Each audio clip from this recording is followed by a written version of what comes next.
Some of the topics discussed on Blackbird and Advocacy Podcast are difficult to hear. Listener discretion is advised. Welcome to episode 8 of Blackbird and Advocacy Podcast. I am your host, Sarah, and with me, as always, is my co-host, Dan. Ohio. Sure. I guess that means hi? Japanese. Yeah. Okay. Good morning. Great. In our previous episode, we discussed the sex trafficking claims against prominent attorney and former city councilman Michael Mirren in Portsmouth, Ohio. This investigation, one family is hoping, will lead to answers about their missing daughter, sister, and friend, Megan Lancaster. If you have not listened to this episode yet, we suggest that you do that now before you begin this one. It's episode 7 about Megan Lancaster.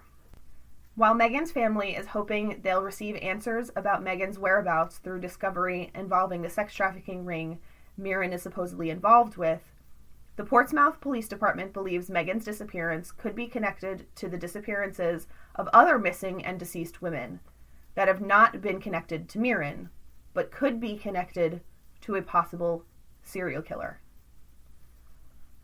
A lot of what we're going to discuss reminds me of the Long Island serial killer case, the Gilgo Beach case. It's very eerily similar, and a lot of times when women like this go missing or come up dead, and I'll talk about them, a lot of times it's attributed to a serial killer.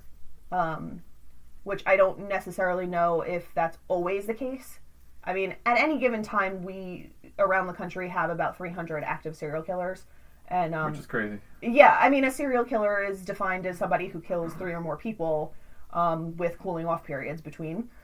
So that's really not that far of a stretch to think that there are possibly 300 people around the country right now who have killed 3 people. Yeah, I suppose when you put it all scientifical-like...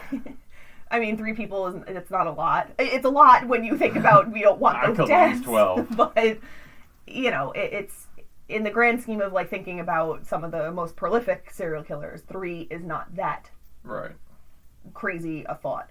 But again, when people, like the women that we're going to be discussing, go missing, because they all have the same backgrounds, really, and are in the same area, they always seem to want to attribute it to possibly a serial killer. Although police don't really like to talk about serial killers. They don't want to say that they have a serial killer in their midst because that...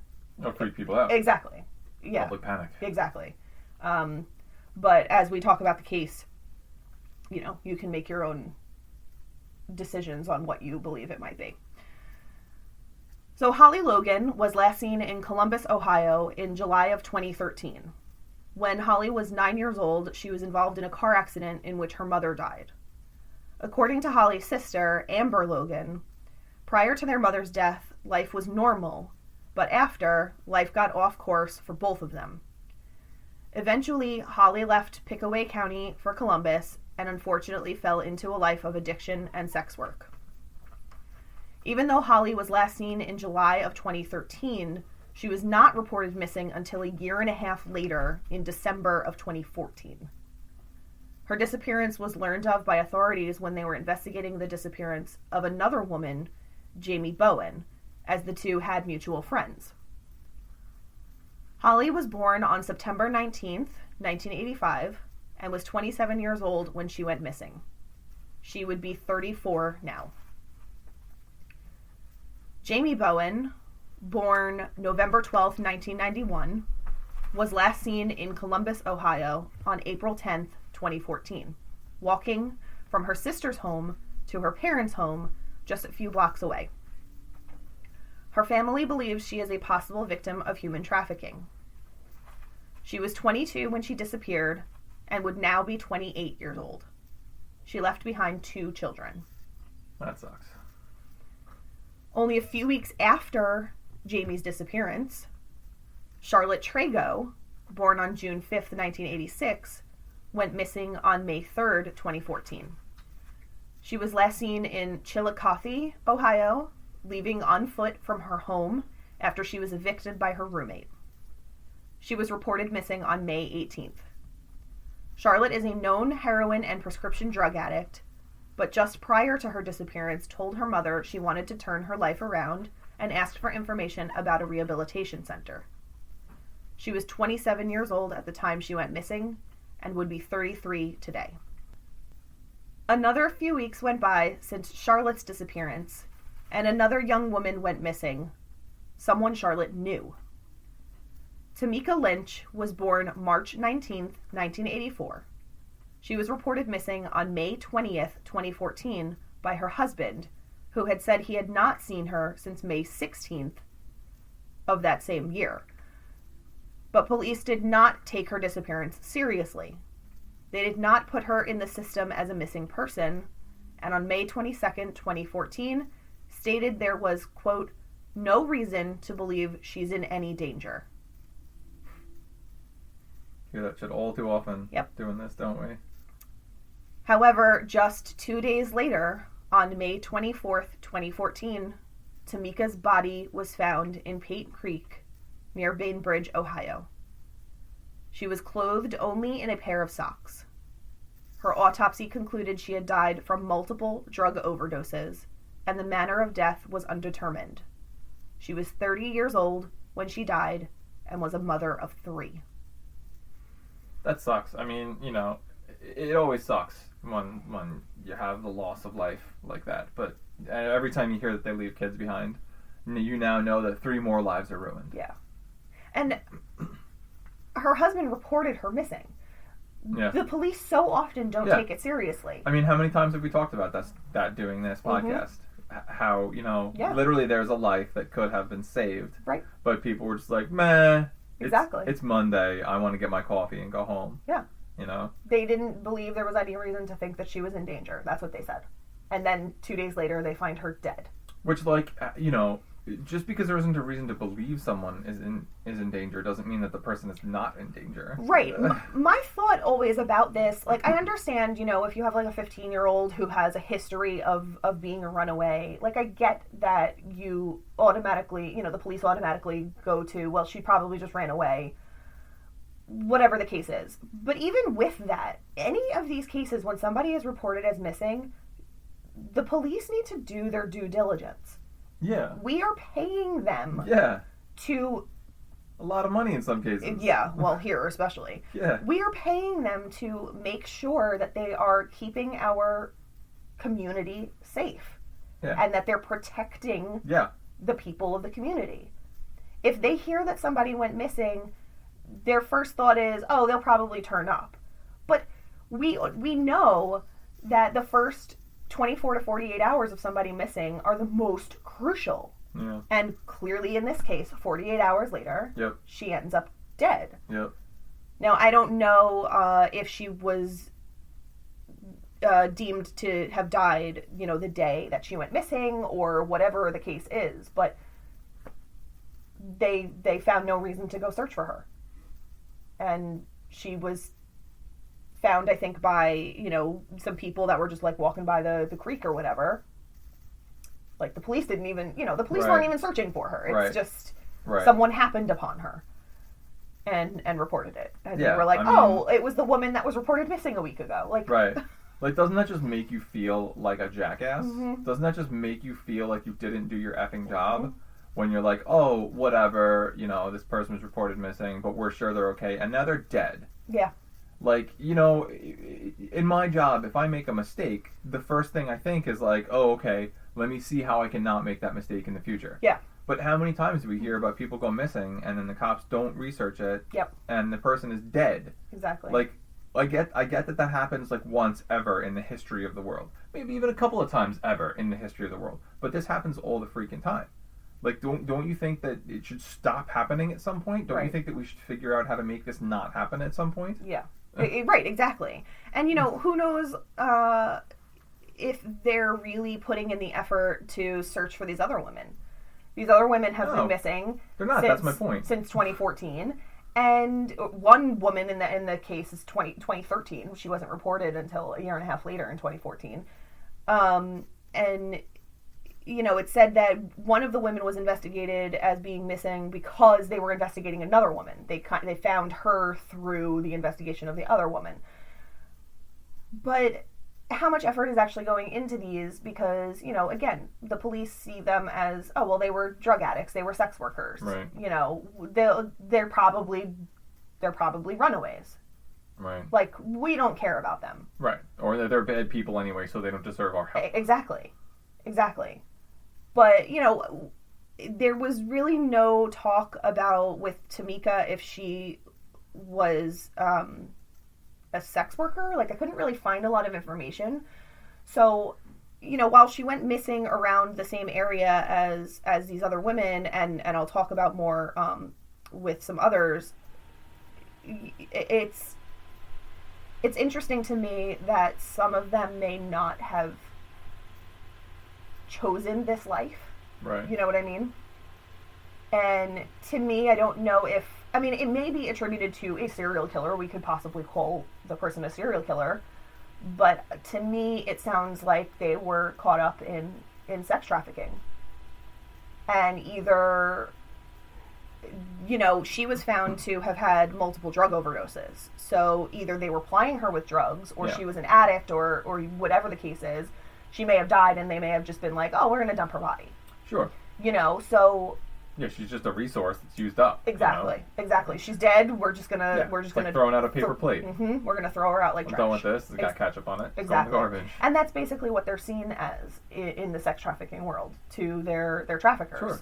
Absolutely. They're a commodity. Yeah. And once that commodity is used up or broken, it's thrown out like trash. Absolutely. So that may have been the case in Tamika's situation. And, they haven't yet found these other women, but they could possibly be still caught up in sex trafficking. They could be in other states now, trafficked out into other states. As we heard in the last episode, a lot of these women were trafficked into different states out of Ohio. So who knows if they're actually in New York, if they're in Florida, if they're in Michigan, so the Instagram is gonna have pictures of all these women. So if anybody has seen them, of course, report it, because we need to find these women. Yeah. I mean, these days we have so much cloud resourcing happening in every avenue of life and every avenue of research. So yeah, I mean, if you see something, say something. Right. It's such a powerful resource to have 7 billion eyes walking around the surface of this rock, because clearly the police are not going to do the job, so we're going to have to do it for them. And a lot of times, too, with the police, there's so much red tape to get through that they have to follow a protocol. They have to follow the rules. And there's paperwork. Exactly. And there's, you can't work this many hours because then we got to pay you overtime, and there's unions involved and all this BS. Sure, I don't blame the individual officers. I blame the system. Yes. The system is broken. The system is broken. And sometimes it can fall onto, armchair detectives, citizen sleuths to, like you said, if you see something, say something. If you know one of these women in the pictures, or if you've seen somebody who looks like one of these women in the pictures, report it. It doesn't hurt to report it. And it always helps to have tips and leads, because maybe these other women are still alive, and maybe we can find them. And if they are in sex trafficking rings, maybe they can be helped. Yeah. And get out of that. So months passed after finding Tamika's body, but no true answers were provided to her family. Only more questions arose. And on November 3rd, 2014, another woman went missing. Wanda Lemons was born on March 10th, 1977. The mother of 5 was 37 years old when she disappeared. She was last seen in Chillicothe, Ohio, and her last communications with her family were via text and Facebook messages to her daughter. A friend claims he had seen Wanda the day of her disappearance, and he heard she had left for Texas with an African-American male truck driver named Darius or DeMarcus Thomas. They're unsure of what his first name might be. She would be 43 years old today. And yet another woman disappeared from Chillicothe just 7 weeks after Wanda. Shasta Hamelrik spent Christmas night, 2014, with her family. The next morning, she was seen on surveillance video at a gas station in Chillicothe. That was the last time she was seen. Her car was found abandoned 20 minutes out of town with the doors open and a dead battery. Shasta's body was found 8 days later on January 2nd, 2015, in the Scioto River. On March 16th, 2015, the Ross County coroner ruled her death a suicide by drowning. But her family disagrees with this finding. Shasta was pregnant at the time of her death, and her family believes she was elated about becoming a mother. She had posted multiple Facebook posts and texts to her friends about how excited she was that she was going to have a baby. Michael O's, Shasta's boyfriend, said after she spent Christmas with her family, he, Shasta, and a friend were partying at his and Shasta's house. He says she left around 1 a.m. to get the friend's girlfriend and to pick up cocaine and Percocet, which were found in her system at autopsy. He and the friend ended up leaving the house, which he says upset Shasta, and she, quote, blew up his phone. Around 2:30 a.m., they spoke on the phone, and she told him she would be home soon, but when he and his friend arrived back home at 3 a.m., Shasta was not there. Now, if you watch enough true crime documentaries and listen to enough true crime podcasts, you're probably thinking, it's the boyfriend. Yeah. Right? Yeah. It's always the boyfriend or the husband. Yep. But Michael O's was cleared as cell phone records, witnesses, and a polygraph test all corroborated his story. I mean, polygraphs can... Whatever, that's for another podcast. The surveillance video and a receipt from the gas station at which Shasta was last seen was time-stamped 3:33 a.m. So they thought she would be home by 2:30. They get there at 3. She's not there. And then she's seen at the gas station at 3:30. So she's still... It's, you know... It's not where she said she was going to be. Right. And I don't believe the friend was with her that she was supposed to be picking up. Okay. At least the friend was not on the surveillance video. Okay. So I couldn't find anything about if she did pick up the friend. Right. But we can assume she picked up the drugs because they were found in her system. But we don't know if she picked up the friend, if the friend was with her. The police believe Shasta attempted to send a text message to Michael around that time, but her phone was not working. On January 1st, 2015, they were able to turn the phone on and found that the text said, "I'm sorry, loved you." Ooh. It's creepy. Yeah. Reports have stated that Shasta had attempted suicide in the past, and that when they found her car, they found a syringe and blood smears on the headrest and the back of the driver's seat. They also found a package of Bic razors and a blade with blood on it. Again, though, her family is adamant that this was not a suicide and that possibly something more sinister happened to Shasta. She was just 20 years old when she died. Jeez. 20 years old. 20 and pregnant. Pregnant. God, that sucks. Again, I can only speculate, but I don't know if maybe someone knew about her suicide attempts in the past and tried to make this look like a suicide. Is a good way to, yeah. Yeah. Yeah, I mean, that was the first thing that I thought. I mean, that would be pretty elaborate, you know, but yeah, it's certainly possible. Mm-hmm. Yeah. I mean, this one, I don't know. I don't know. This is pretty stuck right in the middle there. Exactly. I mean, it's unlikely that she would have blood on the headrest from an attempt to kill herself with razors. You know, you'd see slashes on the wrists. Right, which they also didn't mention if that was found. And you said there were Bic razors, like disposable razors. Yeah. So like that's pretty difficult. Yeah, it's to, difficult like, to use kill yourself that. Yes, with that because exactly. they're small and like they're like encapsulated in the plastic thingy.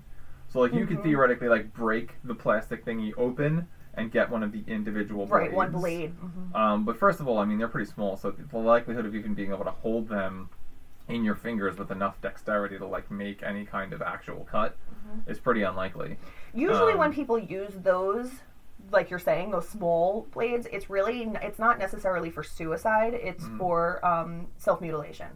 And generally with self-mutilation, it's because they're depressed and they're or whatever the case is, and they're trying to numb themselves. Yeah, because I mean the blades are only so long, so they can only Right. cut so deep. Exactly.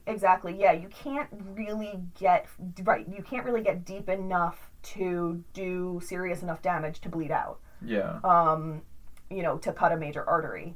Yeah, with like that. in prisons they'll actually get the disposable razor cartridges to shave with, and they'll break them open Yes. and get the blades out. But they don't use those to hurt people. They still make a shiv to hurt somebody. They'll use those to do stuff like cut garlic. Right, yeah. Right, exactly. Or like carve things in the walls and like stuff like that. Right. They're using them because they're small. Yeah. That's not really an effective weapon. Exactly. You know, if you really want to hurt someone else or yourself, you're going to use like a fork. Now, I don't know if maybe there was blood on the headrest. I don't know if maybe she tried to cut her throat. But again, it's such a small blade that Exactly. first of all you're not going to be able to do it. Right. Disclaimer: do not try that. Yeah, oh no. Don't try any of the suggestions that we explore here. Please do not. But like, I don't think you really could cut deep enough. Right, but again, my point is, I don't know if she was necessarily if she was really the one who was using this on herself. I don't know if she was necessarily trying to actually commit suicide. Right, or if she was just trying to hurt herself. Yeah. Right. I mean, again, there was no record if she found the friend, if she picked up the friend. She was supposed to be home an hour before she was found at the gas station on surveillance. And then her car is found 20 minutes away. And the doors were open. The doors were open. All of this stuff was found in there. There was the syringe. Yeah. She was probably shooting maybe a combination of the Percocet and the Coke. Who knows? Right. And maybe she just wasn't happy at that moment. Doesn't necessarily mean suicide. Right. But maybe she was just trying to numb herself for that time.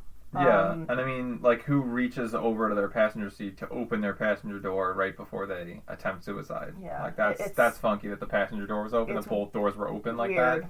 that. It's a very strange situation, and I don't really know what to make of it because I couldn't find enough information. I wish I could find the autopsy report because that would really, I think that would clear up a lot because again, I don't know where her cuts were. And, like, technically we don't know, like, just because someone's phone sent a text doesn't mean that person sent the text.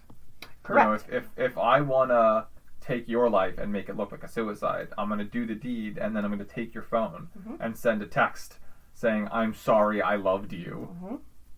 Exactly, and that's why I'm saying I don't know if maybe someone knew of her past attempts and tried to make this look like a suicide, but they actually really killed her. And, like, I don't know the statistics, of course, but I feel like anybody who's in a mental state that they're willing to now end their lives right here and now isn't thinking to put the word love in the past tense.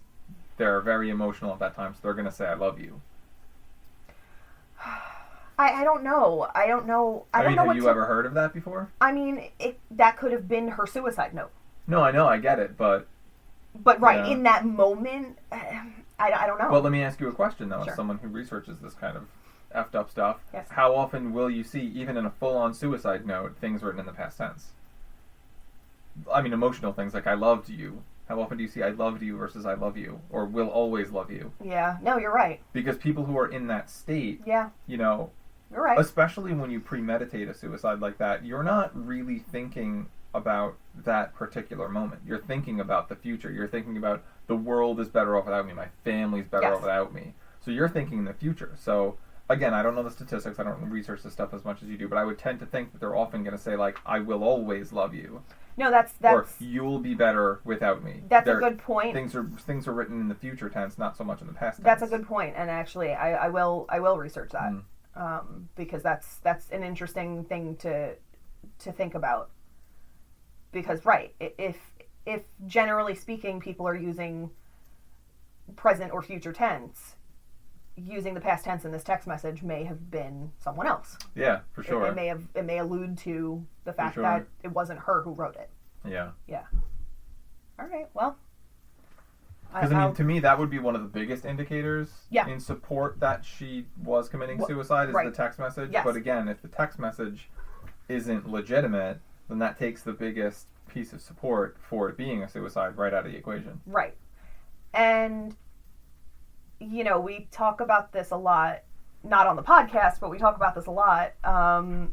It's incredibly difficult to drown yourself. Yeah, well, as soon as you were talking about that, I was going to ask you, did she have, like, ballast tied around her ankles or something like that? Because again, I can't find any more information aside from that they found Percocet and cocaine in her system. They found the razors on the syringe in her vehicle, blood in the vehicle, and that she was found in this creek. Yeah, because, I mean, again, don't ever try any of the things that we're suggesting here, but, like, you can't. If you're of sound mind and body, which obviously she wasn't, she was on drugs, but if you're of sound mind and body, you can't really drown yourself. That's why every time you see it happen in a movie or whatever, people have to tie their feet up. Because if I'm decide right now, you know what, that's it, life isn't for me, I'm ending it, and I try to just jump off a bridge into the water, or, well, let's say I just walk into the creek, I'm not going to be able to do it. My body, my brain is going to, my parasympathetic nervous system is going to override my conscious thought process, and it's going to jump up out of the water. That's fact. Mm-hmm. Now, again, in her case, she had drugs in her system, so, like, you could potentially be so messed up and thinking, okay, you know what, now I'm going to make the decision to kill myself, and you walk out into the river, and the cold causes you to pass out, and you drown. But again, that's not really, like, suicide by drowning. That's like you were in a decreased mental capacity, and you happened to drown. So if they found her without any kind of ballast, that makes it even more unlikely that it was a suicide. And also, when you think about the drugs that she had in her system, cocaine and Percocet, so cocaine is a stimulant. Mm-hmm. And Percocet is a painkiller. Yeah. It's oxy. Yeah. It's generally going to make you go to sleep. So if you have a stimulant with, you know, how much of each did she have in her system? Right, how much of each did she have in her system? And I would tend to assume that... Like, did she have enough Percocet in her system that made her pass out? Right. And I would tend to think no. I would tend to think that when, you know, not from personal experience, that when you're blowing lines, it doesn't matter what other drug you do, you're out of your mind. Exactly. Right, exactly. So, I'm thinking that the cocaine was probably overriding the Percocet. Right. And, you know, the Percocet was probably just making her feel numb. Right. And the cocaine was making her up. The stimulant. Yeah. So, to then drown, it's very unusual. Very unusual. Yeah. I you know, I would think that, like, if she didn't have the cocaine in her system and she just had the Percocet, that maybe it was an accidental drowning. Right. Because maybe she passed out. Right. But with having the cocaine in the system, I'm gonna assume she didn't pass out. Yeah. So it's, again, I mean, you know, what do we think of this? Is this a suicide? Is this a murder? Is this really accidental? Is this? It's really in that gray area because there's a lot of evidence to go either way with it. Yeah. Yeah. But I mean, this was in the same area as in the same town or county as Tamika's body. So, you know, they're kind of thinking that maybe there's a connection there. Yeah. Yeah, I don't know. It could be. I mean, unfortunately, there's just not really enough evidence to point definitively in one direction or the other. Right. So approximately 2 years since the initial investigation of Holly Logan in July of 2013, another woman disappeared. Tiffany Sayer went missing on May 11th, 2015. She was said to have been working at the Chillicothe Inn, where she left that night to go to her grandmother's house. She was last seen at the inn with 2 men, and she would not be seen alive again. On June 19th, 2015, her body was found in a creek approximately 1 mile from where Tamika Lynch's body was found 1 year earlier. She was reportedly found wrapped in a sheet. The official manner of death had been concluded a homicide. Cocaine, amphetamines, morphine, Dilaudid, and alcohol were all found in her system. She had been an addict and was on a waiting list for a rehabilitation facility at the time of her disappearance. Ohio offers a victims' compensation fund to help the families and victims of offenses, and Tiffany's family applied for funding, but was denied due to Tiffany having had drugs in her system, even though her death was ruled a homicide. She was 26 years old. That's just silly. They couldn't pay for her funeral. That's just ridiculous. Like, the death was ruled as a homicide, so who cares? She was murdered. Who cares what she did? Mm-hmm. She was murdered, and you're not going to help her family. Mm-hmm. Wow. It's a crappy thing to do. I mean, even if it was an accidental suicide, even if she died by overdose, mm-hmm. and it wasn't a homicide. Right. Like, again, you have a duty to help the community. Yep. And the drug epidemic is major. Oh, yeah. We should be helping these people and the families of these people. Yeah, I mean, we're still in the opioid crisis that started in the 80s. That is still going on, and It's been 40 years, mm-hmm. Or 30 plus years. Like, come on. Yeah, don't age us. Well, I didn't say we were there at the beginning We're of the not opioid 40 crisis. yet. I didn't say we were there at the beginning of the opioid crisis. I know about the Great Depression. That doesn't mean I'm 100. Yes. You read. I know about Hammurabi's Code. That doesn't mean I'm 4,000 years old. Oh, goodness. I know about dinosaurs. It doesn't mean I'm a million years old. Wow. Or millions of years old. Millions of years I old. know about the Big Bang. It doesn't mean I'm 14.7 billion years old. Yes, if you didn't know, Dan is very smart. No, not really. Yeah. No. I'm very old. I'm 14.7 billion That's years old. exactly it. Yeah. That's the only reason he knows these things. Because he's around for all of them. Yeah. 13.7, I think. Doesn't matter. I don't believe in the number anyways. But that's a totally different podcast. Anyway. But for real, a lot of these women are going are going missing from the same area. Whether that be that they were,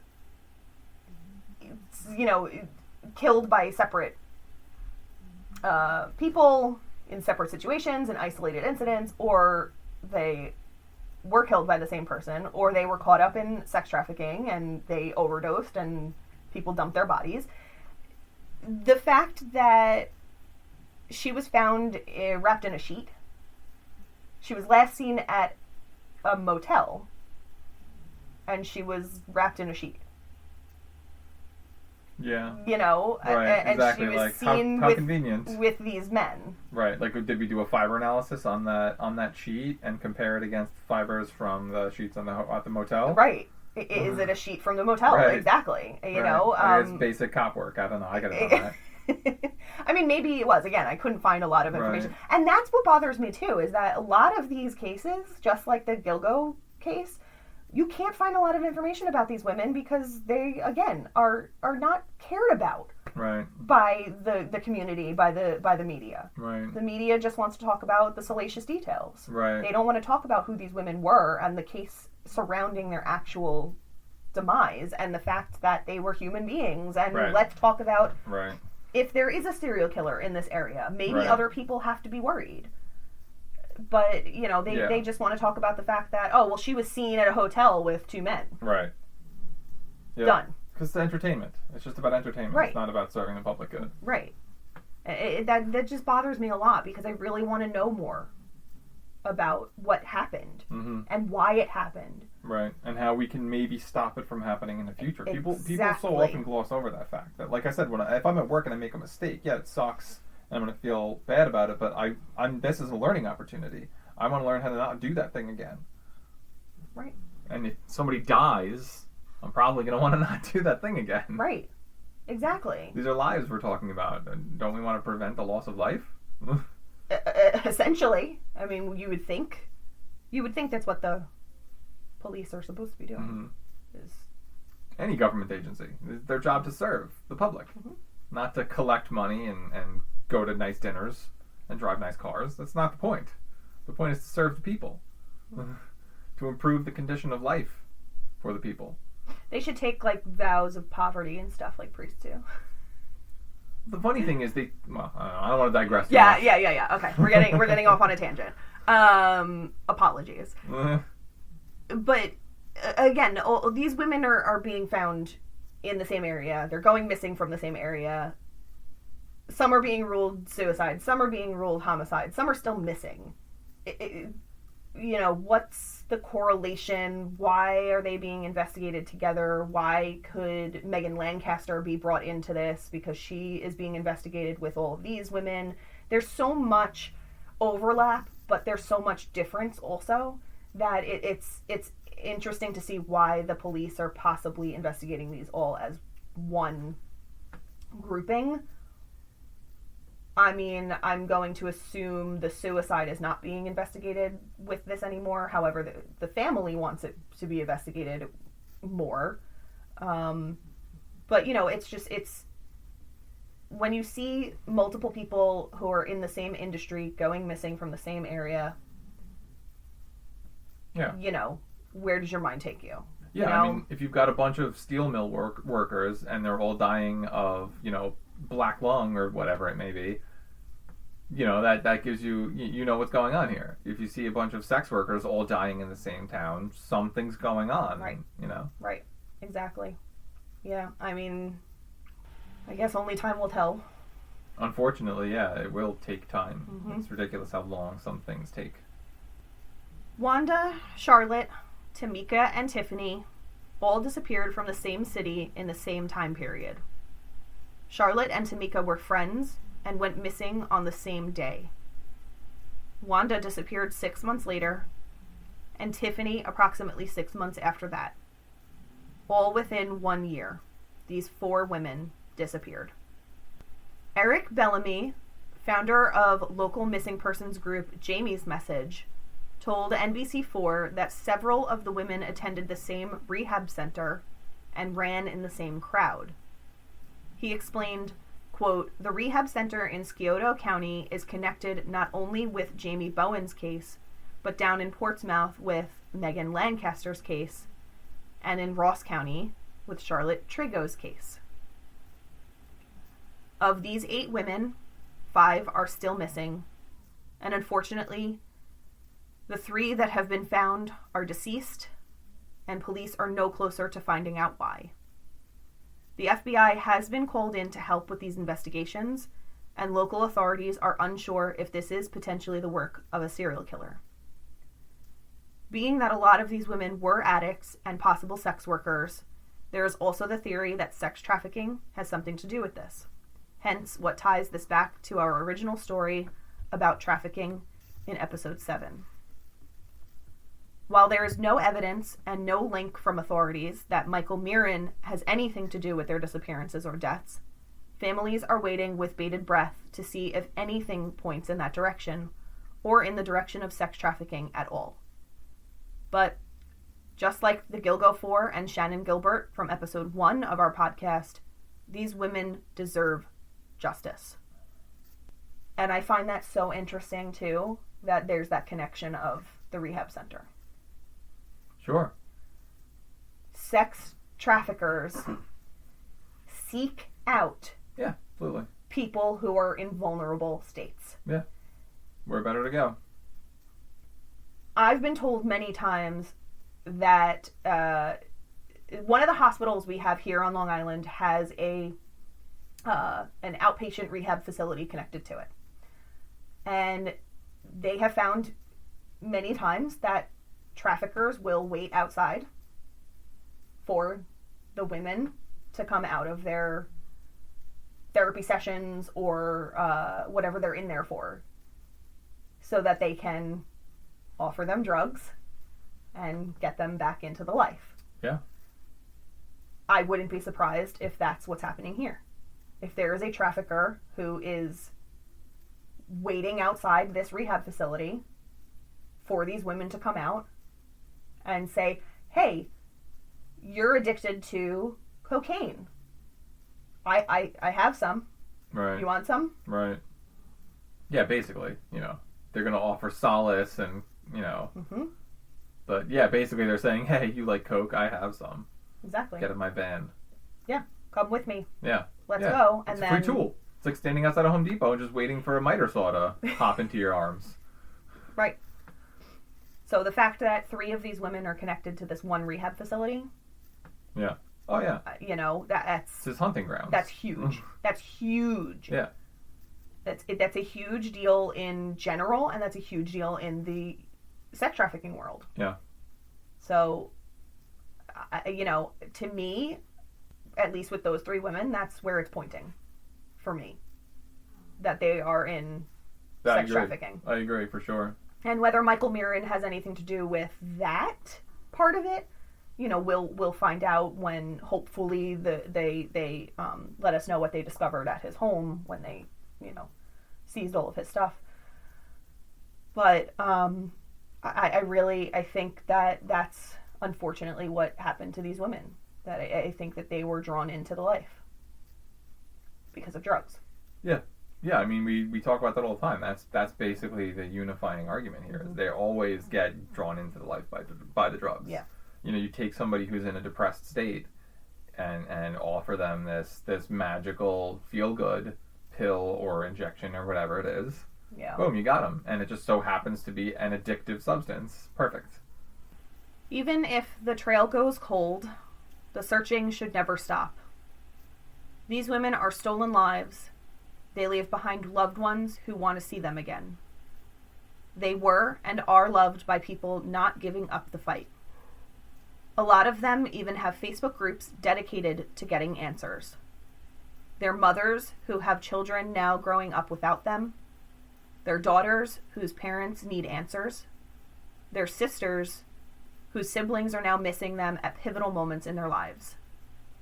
Someone knows more than they're leading on, and the more we get the word out about these women, the more the heat is turned up. And that concludes episode 8 of Blackbird. If you want to report human trafficking, you can do so through the Human Trafficking Hotline at 1-888-373-7888 or at humantraffickinghotline.org. If you have a story you would like to share on Blackbird, please email us at blackbirdadvocacy@gmail.com. And don't forget to stop by and follow us on Instagram at Blackbird Advocacy. For all references used in this episode, please see the show notes. We hope you enjoyed this episode, and we hope you will subscribe to our podcast if you haven't already. And we are now officially on Spotify, so I know a lot of people have that. And it's free. It's free for podcasts on Spotify. There you go. Magic word. Free. Yes. People like free. If it's free, it's for me. Yeah. And while you're on there, if you could give us some reviews, that would be nice too. 5 stars, maybe? Stars are like cookies. Give me 5 cookies. What kind of cookies? Chocolate chip, white chocolate macadamia, red velvet. Ooh, good ones. Oh, yeah. Aren't these Subway cookies? Yes. Just give me all the Subway cookies. Subway cookies are good. Subway cookies are so good. Be safe. Be aware of your surroundings. And continue to social distance if you can. Stay home, wax your car. Flatten the curve. Thanks, everyone.